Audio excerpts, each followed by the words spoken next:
Everyone যোৱাকালি আমাৰ এখন বিয়া আছিল, ঘৰৰ বিয়া। বিয়াখন হৈছিলে ৰাণী বাগান।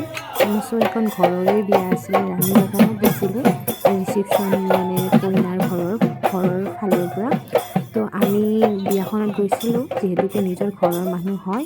গৈ পাই কিনে আমাৰ অকণমান দেৰি হ'ল বাৰু গৈ পাওঁতে, কিন্তু যিয়ে নহওক গৈ পোৱাৰ পিছত এইয়া কইনা ইফালে নাচিব ধৰিছে।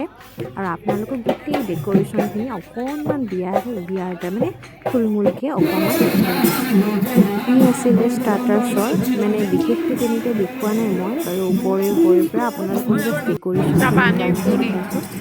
মানে ষ্টাৰ্টাৰ্ছৰ বহুত কিবা কিবি আছিল, পানী পুৰি, ফুচকা, তাৰপিছত চাট, তাৰপিছত ইফালে ৰোল, মানে চুইট ৰোল, চিকেন বাগেৰা, ক'ল্ড ড্ৰিংকছ, মানে বহুত আৰু এই ডেক'ৰেশ্যনখিনি চাওকচোন আপোনালোকে। আৰু ডেক'ৰেশ্যনখিনি দেখুৱাৰ পিছতে আমি মেইন ক'ৰ্ছত আহি গ'লোঁ। মেইন ক'ৰ্ছখিনি বৰ বিশেষ মানে তেনেকৈ নেদেখালোঁ, কাৰণ কি দৰা অহাৰ সময় হৈছিল, অলপমান হুলস্থুলীয়া পৰিৱেশ হৈছিল। আৰু এইখিনি আপোনাৰ লাষ্টত ডিজাৰ্ট হয়, ডিজাৰ্টখিনি আপোনালোকক দেখাই দিলোঁ। আৰু অকণমান হলটো দেখাই দিলোঁ আপোনালোকক।